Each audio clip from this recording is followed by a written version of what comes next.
Take the kids and leave tonight. Don't go home. Those were the first words Mr. Emmerich said to me after he locked the shop door behind us. He wasn't smiling. His hands trembled as he reached beneath the counter and pulled out a clear plastic bag sealed like something from a crime scene. "I found this in your daughter-in-law's handbag," he said, hidden in a stitched pocket. I wasn't snooping. I just heard a loose button rattling, and when I checked, the lining came apart. Inside the bag were 2 passports. At first glance, they looked legitimate high-quality official covers, but when I opened them, my knees nearly buckled. Each passport had the face of one of my grandchildren, but the names foreign, different surnames, different birthplaces, and tucked behind them, 2 one-way tickets to Madrid, departing in less than 5 days. Passenger names Chloe Vaughn and the 2 children. There was no mention of my son Miles. I sat down on the nearest stool, the world turning cold around me. My throat tightened. I could barely hold the bag in my hands. "She didn't come back for it," Mr. Emmerich added quietly. "It's been here for 2 days. I thought maybe she forgot, but then I saw the dates on those tickets, and I thought, no, you need to see this." I couldn't speak, couldn't even cry, just stared at the tiny photos of my grandchildren smiling in documents that didn't belong to them. The first instinct was denial. Chloe must have made a mistake, a mix-up, a joke even. But Chloe didn't joke like this, and Chloe didn't make mistakes. I stood slowly still, gripping the plastic bag like it might vanish if I blinked. "Thank you," I said. My voice didn't sound like mine. When I stepped outside, the sky was starting to dim. I looked toward the car parked half a block down, and my legs moved without my permission. Not home? Not yet. I had to think. I had to protect them. Because Chloe had no idea what I now knew. I drove aimlessly for nearly an hour, turning corners I didn't recognize, passing grocery stores and gas stations without stopping. The sealed bag sat in the passenger seat unopened since I left the shop, but its contents replayed over and over in my mind. I thought about that morning, how it had started just like any other. I made coffee while the kids argued over cereal. Chloe had asked if I could swing by the cleaners on my way to the pharmacy. She handed me a pink claim ticket and kissed her daughter's cheek without looking me in the eye. That wasn't unusual. She was always distracted, work friends, yoga something, but she had her good days. And on those days, she was bright and affectionate. Sweet. Once at her baby shower, she introduced me to her college friends as Mom. Just that, no hesitation, no qualifiers. I remember how warm it made me feel, like I mattered, like we were really family.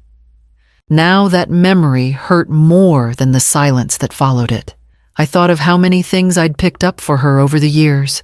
Dry cleaning prescriptions, groceries, things she never had time for. I ran those errands the way I used to make Miles's lunches when he was little, with love, not obligation. It all felt different now. The routine, the familiarity. It was a smokescreen. I hadn't questioned it because I didn't want to. What else hadn't I questioned? I parked behind the school and waited for the bell to ring. I watched my grandson come out first, tugging at the straps of his backpack, his mouth moving fast as he told his friend something exciting. His sister skipped behind him, hair bouncing, eyes wide with whatever story she was living that day. They didn't know. They couldn't know. I wasn't going to let them find out the hard way. That night, after the kids had gone to bed, and Chloe was busy upstairs, FaceTiming a friend, I sat at the kitchen table with the handbag she'd asked me to collect. I reached inside. Passports. 2 of them each with my grandchildren's faces. But not their names. Visa applications. Flight itineraries. One-way tickets to Madrid. Chloe's name was on the documents.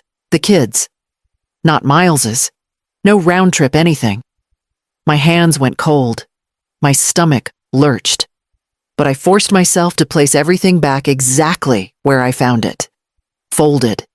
hidden, untouched. The next morning, Chloe came into the kitchen in her yoga pants, hair still damp from a shower. She grabbed a banana from the counter, smiled. "Oh, did they give you the bag?" I nodded and held it out. "Thank you so much, Marlene." "Really? You're a lifesaver." She took the handbag casually like it meant nothing. Slung it over her shoulder. Kissed the kids on the head. Then she was out the door. She had no idea I'd seen everything.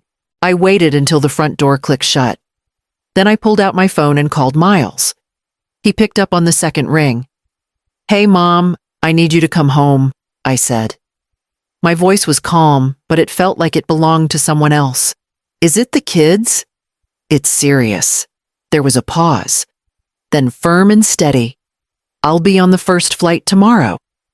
I hung up, folded my hands on the table, and stared at the door she'd just walked through, knowing it was only a matter of time.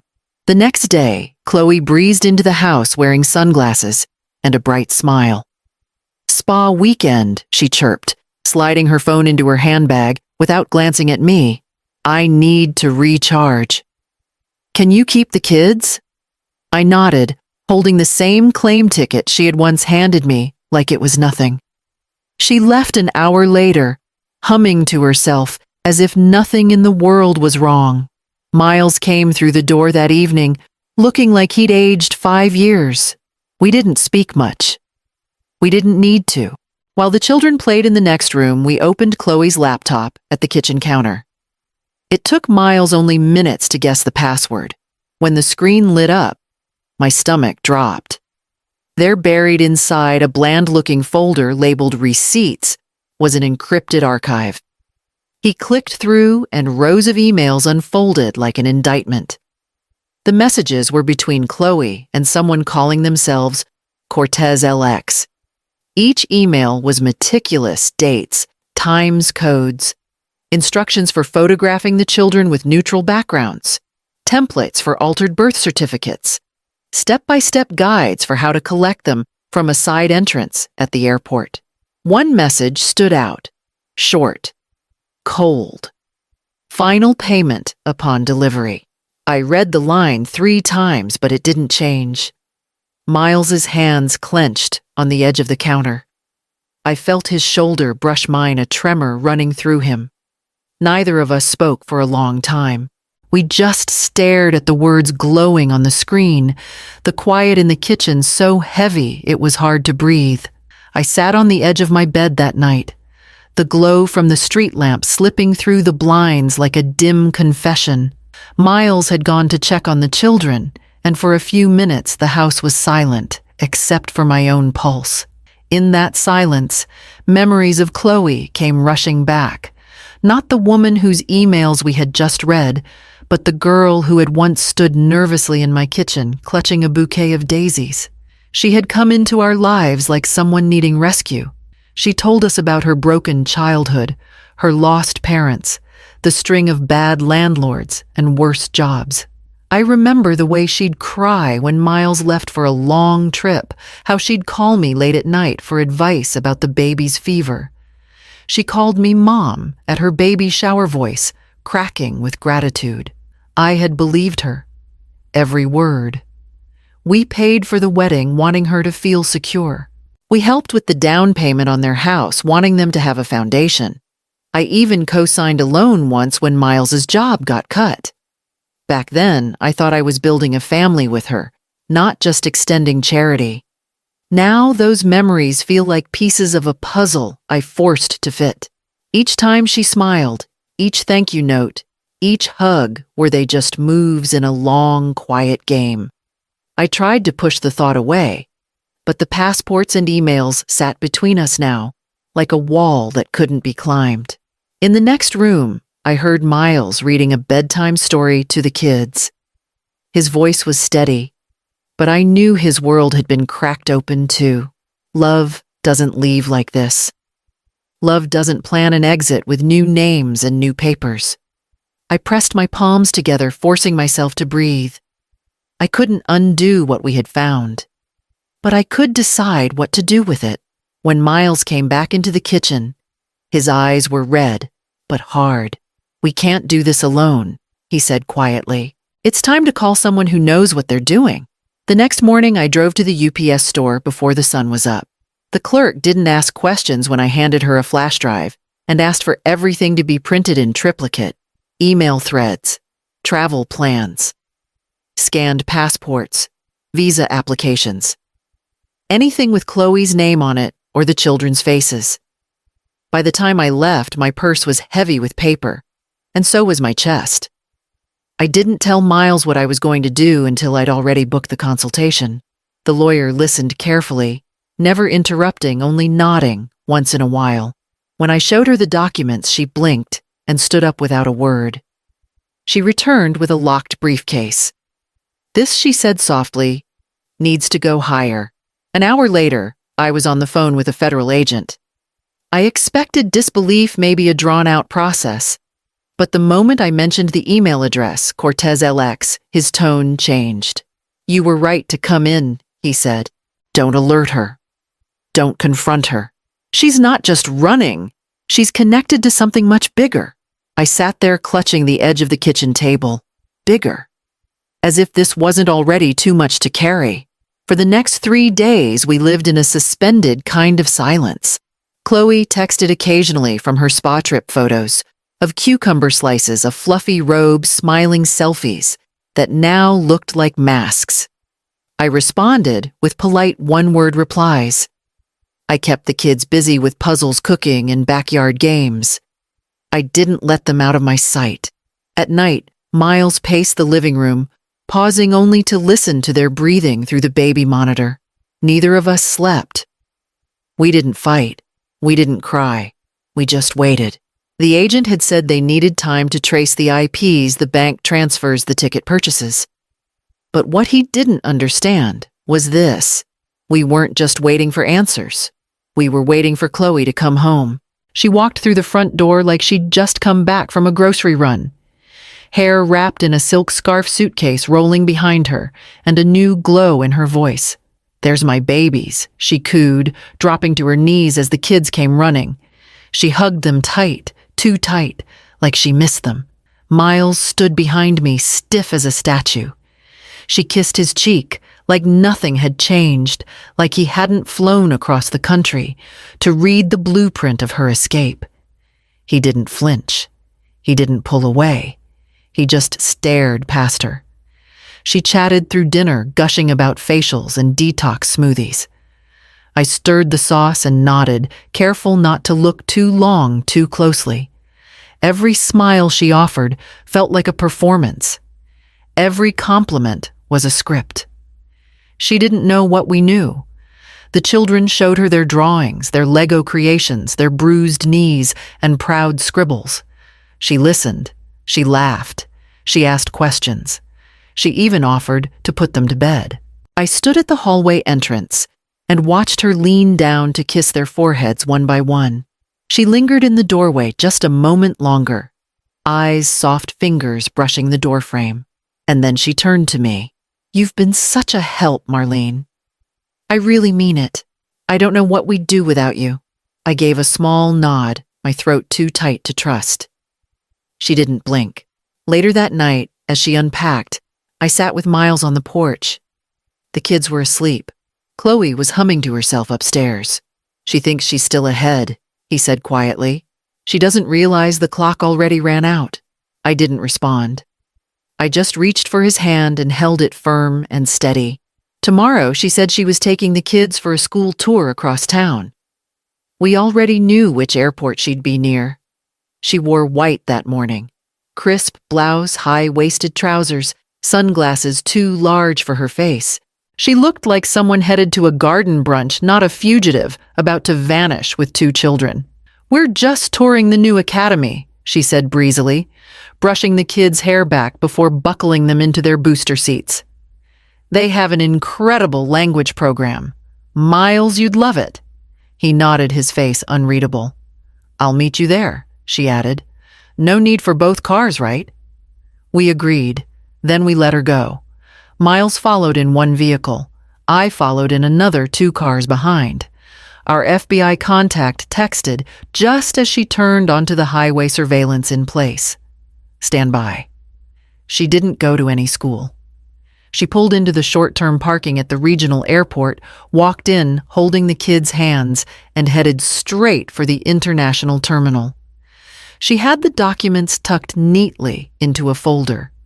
At check-in, she smiled. Rehearsed, poised. When the agent asked for identification, she handed over the forged passports without flinching. Then he asked her to wait a moment. Chloe blinked. Her smile froze. She turned her head slightly, just enough to see the two plainclothes agents approaching from behind the pillar. I saw it in her shoulders, first the shift, the snap.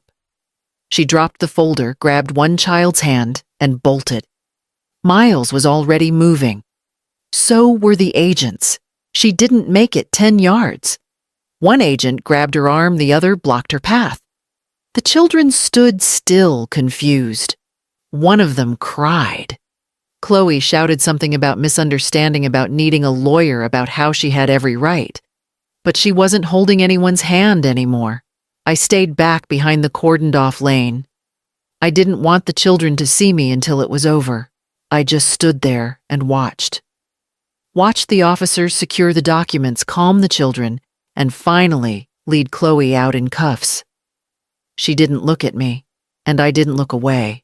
By the time the children were in my arms again, the agents were already collecting evidence for the next step. The courtroom was colder than I expected. Not just the temperature, but the silence, thick and sterile like grief preserved in glass.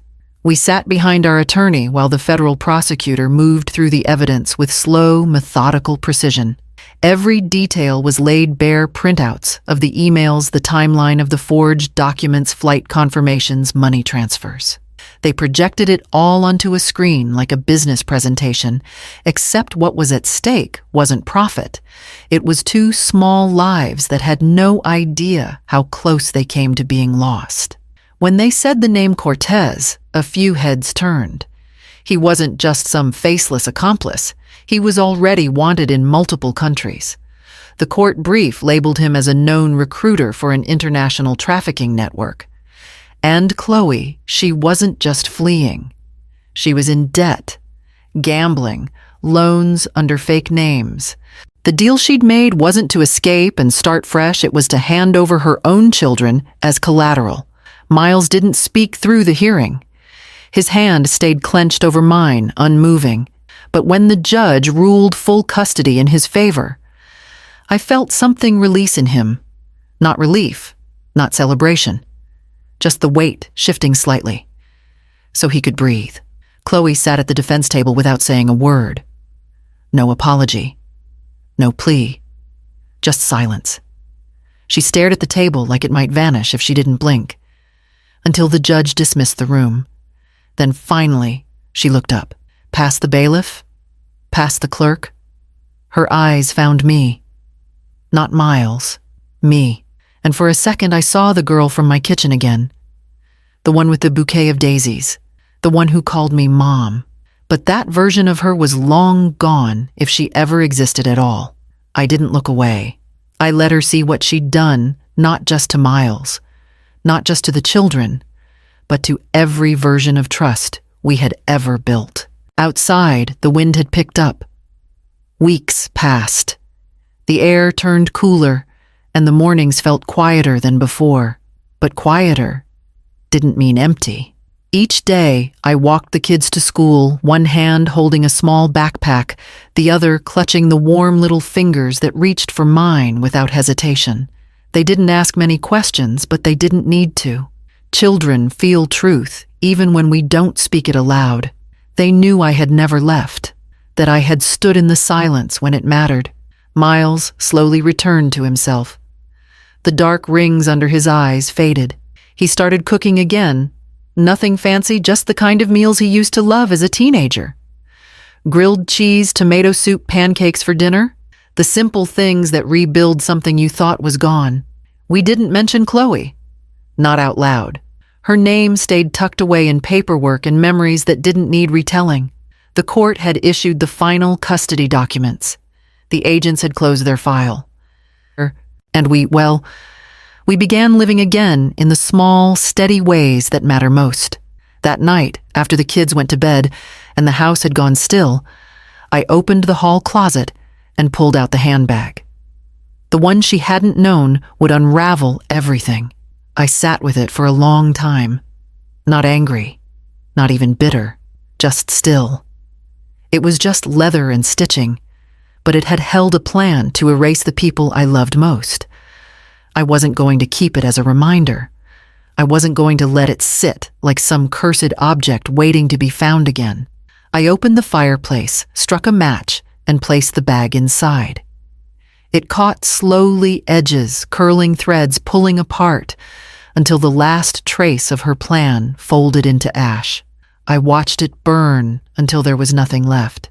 Then I stood, turned off the light, and walked back upstairs to a house that was still standing still, warm, still hours.